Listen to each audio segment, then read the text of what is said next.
Ça y est, c'est le moment de parler avec nos néo-champions de France de softball féminin, avec le coach Alex et avec la MVP des finales, internationale française également, Inès. Rebonsoir messieurs, dames. Bonsoir. Bonsoir. Bon, Julien, c'est un peu toi le spécialiste, je vais te laisser parler un petit peu avec eux.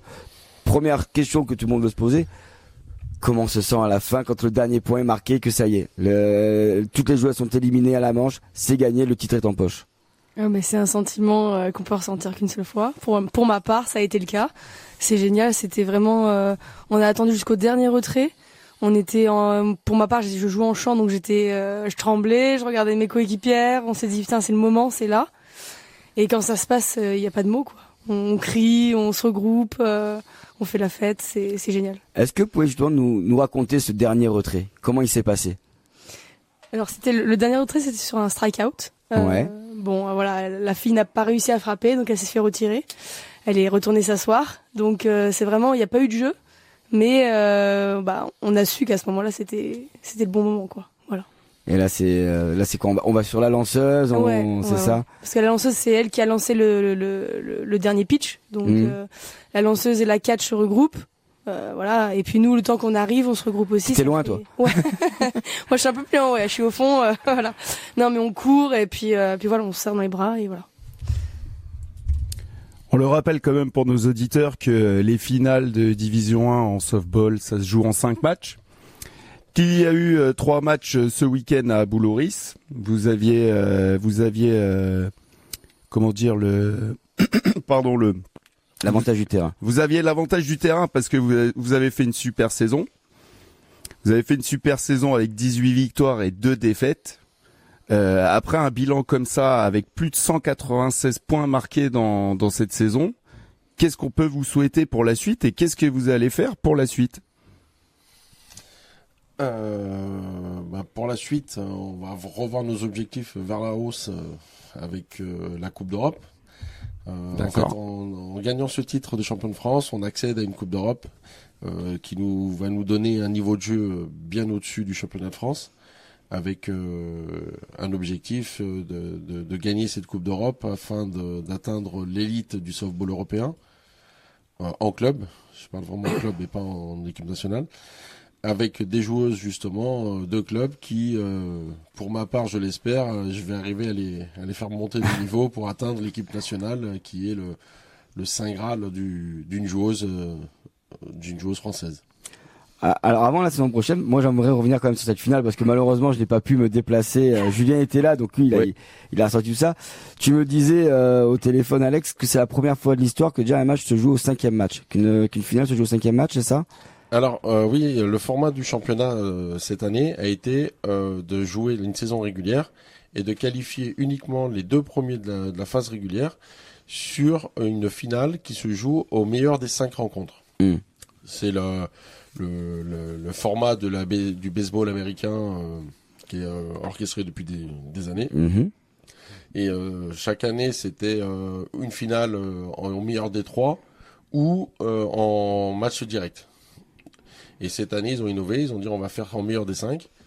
Et c'est la première fois où on joue 5 matchs totalement indécis jusqu'au dernier retrait qui est un strikeout. Ça a été intense. Alors dis-moi, moi je suis complètement novice en softball et je voulais simplement te souligner une chose, et c'est à l'entraîneur que je m'adresse. Vous êtes allé à Évry en premier, vous avez fait un partout, je crois, c'était ça. Et donc tu rentres à la maison avec un avantage.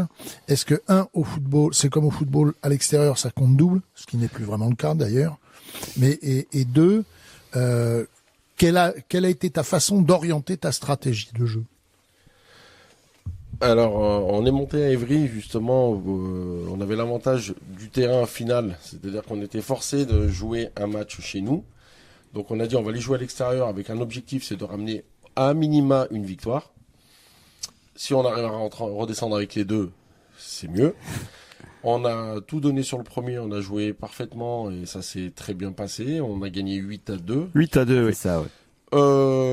Deuxième match, on maîtrise le jeu 4-1 jusqu'à la 5e, je crois. Et puis un relâchement. relâchement. Elle fait la grimace, Inès. On a eu un relâchement, on va dire collectif. L'équipe en face a égalisé 4-4. et en extra inning, donc on va dire en prolongation. Elles ont gagné. Elles ont mis le but en or, on va dire ça, et c'est fin de la rencontre. Donc ça a été une petite douche froide quand même. Avec bien les boules quand même de rentrer avec. Samedi, il y a eu aussi petite douche froide, je veux dire, parce ça, que ouais. Et justement, le samedi, on est chez nous, on est sur nos terres, on se dit c'est bon, ça va changer, mais on est resté quand même sur cette remontada, on va dire, du dernier match. Et on n'a pas su développer notre jeu et elles ont pris le dessus et on défaite 4-2 chez nous alors qu'on l'a pas vu arriver. Samedi soir, difficile. Mais Il y a eu le petit mot du coach. Inès, parle-nous un peu. Si c'est... Oui, le petit mot du coach. c'était pas un petit mot, mais en gros, je vais pas reprendre le discours, mais j'ai juste, on était dos au mur. Et maintenant, il fallait qu'elle fasse face à la réalité des choses, c'est que ce n'était pas fini, mais que si maintenant elle déclenchait pas leur jeu, leurs compétences, et qu'elle se donnait pas à 100% pour le match 4, pour le match 4 et potentiellement 5, que le dimanche c'était la dernière journée de la saison 2024, quoi qu'il arrive. Et pas avoir de regrets. Et pas avoir de regrets justement, de dire putain on aurait pu faire mieux, bah oui mais il fallait tout donner. Le dimanche matin, les filles sont arrivées déterminées comme jamais. on l'a vu au visage, on l'a vu. Déterminées. C'était pas la même équipe entre le samedi et le dimanche matin. Et pourtant, ça s'est joué là aussi en extra manche. En extra inning exactement, parce que l'équipe d'en face en voulait. Remontada. Voilà, nous on a fait nos jeux. Un petit moment de doute, de flottement sur ce match 4, mais qui a été... une petite hémorragie qui a été tout de suite guérie. Et derrière, on a déroulé notre jeu en extra inning et on a réussi à passer. Et donc, match 4, victoire 6-5. Et là, on arrive, il est 14h30. Les filles ont pas mangé. Elles sont stressées, elles sont fatiguées de tout ce que vous avez fait. Le match 5. Alors, nous, en tribune, c'était incroyable, parce que vous avez scoré directement. Je crois, Inès, que c'est sur ce match que tu nous fais un inside. Alors, explique un petit peu ce que c'est un home. Tu veux nous l'expliquer? Qu'est-ce que c'est? L'inside home run, c'est, alors, pour ceux qui connaissent peut-être un petit peu le home run déjà, c'est quand la balle sort du terrain une fois frappée. Pour l'inside home run, la balle reste dans le terrain, mais la joueuse arrive à faire le tour et marquer le point. Faut avoir une sacrée pointe de vitesse. Ouais. Exactement, parce que moi, je vais te dire, cette année, cette action-là, il y a que Ellie de la Cruz à Cincinnati qui l'a fait. Et toi? Donc c'est quand même la comparaison elle est pas mal quand même. C'est quand même incroyable. Oui, il faut une sacrée pointe de vitesse pour pouvoir faire les 3 bases et revenir au marbre. C'est un bel exploit. Et pour revenir sur le match 4, par rapport à ce qui s'est passé au match 2, quand elles font une remontada que vous repartez en extra manche, est-ce que ça trotte un petit peu dans vos têtes de joueuses? Bah bien sûr, parce que se dit en fait à tout moment ça peut basculer. Après c'est comme ça, sur un hit, sur une frappe, elles remontent, elles arrivent en deuxième base. Après il y en a une qui passe, elle remet un hit, ça peut rentrer tout de suite les points. Ça va très vite comme ça peut aller très lentement. D'où le dernier match où on arrivait à les tenir, elles n'ont pas marqué un point. Mais non, en effet, ça peut aller très très vite. Et sur ce dernier, oui, vas-y. En fait, sur l'extra inning, on a eu le désavantage d'être chez elles. Donc elles finissent à la batte et c'est pour ça qu'on a perdu. Enfin, c'est pas que pour ça, mais c'est. Oui, mais c'est un petit avantage de terminer. Qui font que elles finissent à la batte, donc elles ont marqué le point qui a fait la différence. Au même titre que là chez nous, l'extra inning, on a l'avantage du terrain, donc on finit à la batte. Donc elles ont plus de pression du fait que il faut absolument pas qu'elles prennent de points. Et on sait très bien que moins on veut faire une action et plus on va la faire. D'accord. Ah ouais, non, donc, c'est. Elles ont tellement pas voulu prendre de points qu'elles en ont pris. Et on peut féliciter également parce qu'on parle beaucoup des frappeuses, on parle beaucoup, mais pour ce dernier match qu'on gagnait 3-0, pour faire 3-0, c'est qu'il y a une fille au pitch qui envoie du lourd. Ouais. Vas-y. Oui, il y a Prapeng, celle qui a lancé le dernier match. Elle a envoyé du lourd tout le long, on va pas se le cacher, parce que ça a tenu. Et après, quand il y a eu des frappes où justement, il y a eu la défense derrière, donc c'est pas passé. Donc non, c'est vraiment un travail d'équipe qui s'est déroulé et le jeu démarre déjà avec la lanceuse. Donc si elle fait un bon travail, la suite ça se déroule quoi. Parce qu'on rappelle que le match 5, il y a eu 3-0 Et les 3 points ont été marqués dans les 2 premières manches. Et après, vraiment, ça a été strike, des éliminations au marbre et des belles actions défensives avec des doubles jeux et tout. Donc c'était pas impressionnant au niveau du si on voit pas des frappes tout ça, mais c'était pas spectaculaire, voilà, mais c'était impressionnant au niveau de la défense. Moi qui aime les actions défensives, c'était vraiment quand on est un peu connaisseur, on s'aperçoit que techniquement et tactiquement ça a été très bien fait de la part des Comanches, notamment en défense. Alors oui, la lanceuse a fait un gros travail et surtout c'est un travail d'équipe parce que la lanceuse on cite souvent la lanceuse, mais on oublie de parler de la catch, celle qui rattrape ses balles, c'est vrai, qui lui donne les indications de quoi lancer et où le lancer. Et c'est elle qui, en général, c'est le receveur qui analyse la position du batteur et qui dit, sur cette fille, comment elle est positionnée, comment elle tient sa main, il vaudrait mieux lancer à tel endroit. Donc elle fait les signaux pour que la lanceuse lance au mieux ce que le catcheur a demandé. Et ça, c'est une combinaison qui est primordial. Si le lanceur et le catcheur ne s'entendent pas, il n'y a pas de fusion, ça ne fonctionne pas. Mais je crois que justement, c'est des filles que tu as recrutées ensemble. C'est des filles que j'ai recrutées ensemble, qui jouent en équipe nationale ensemble, qui ont une connexion parfaite. Et justement, cette cohésion, ça se ressent. Elle se ressent sur le terrain et les autres filles défensives adhèrent à ce mini-groupe et au final ça fait vraiment une équipe et cette victoire de 3-0 est un travail de pitching et d'équipe parce que oui il y a eu des strikes, il y a eu quelques frappes qui ont été parfaitement défendues par les filles d'Infield, dont Pauline, que vous connaissez. Bien sûr. Bien. Et dont les champs extérieurs qui ont su jouer. Et la preuve, c'est qu'au final, 0 point encaissé. Sur cette saison, justement, on avait eu Pauline en début de saison, où on parlait un peu du recrutement qu'il y avait eu, qu'il fallait qu'il y ait du changement par rapport aux années précédentes, où c'est vrai que c'était pas toujours la joie. Là, cette année, est-ce qu'on sent qu'il y avait vraiment une cohésion entre les filles, que c'était vraiment différent, toi Inès, qui est vraiment à l'intérieur, est-ce que tu as senti vraiment cette différence d'osmose d'équipe? Oui, vraiment, on a senti dès le début, il y avait des filles extérieures justement au projet qui ont intégré les Comanches. Et au fur et à mesure, en fait, à force de se regrouper, au final, on se ressemble, on sent que ça cohèse, en fait. Donc toute la saison, ça a été un moteur énorme. Si ça fonctionne bien à l'intérieur, en général sur le terrain, ça se voit et ça fonctionne. Et ça s'est ressenti parce que ça s'est vu au niveau des résultats. Voilà, on s'entend toutes bien, donc au final, on joue bien tout ensemble. Quand on est content de se retrouver le week-end, c'est toujours plus simple. Ouais, c'est vrai. Ça s'est ressenti, tu le vois sur les 20 matchs de championnat, 196 points marqués. Ah oui, non, ça fait une moyenne, allez, si on arrondit à quasiment 10 points par match. C'est quand même une belle performance. Ensuite, au niveau du titre de MVP, Inès, on va en parler quand même parce que est-ce que c'est ton premier titre individuel? Oui. Oui? Oui. Et c'est ton premier titre tout court aussi? Oui. Ou tu as gagné d'autres choses avant? Ouais, non. À part les diplômes, non. Non, jusqu'à ce que... Non, c'est mon premier titre vraiment encaissé, voilà. Mon premier trophée touché. Ce sera pas le dernier, rassure-nous. J'espère pas.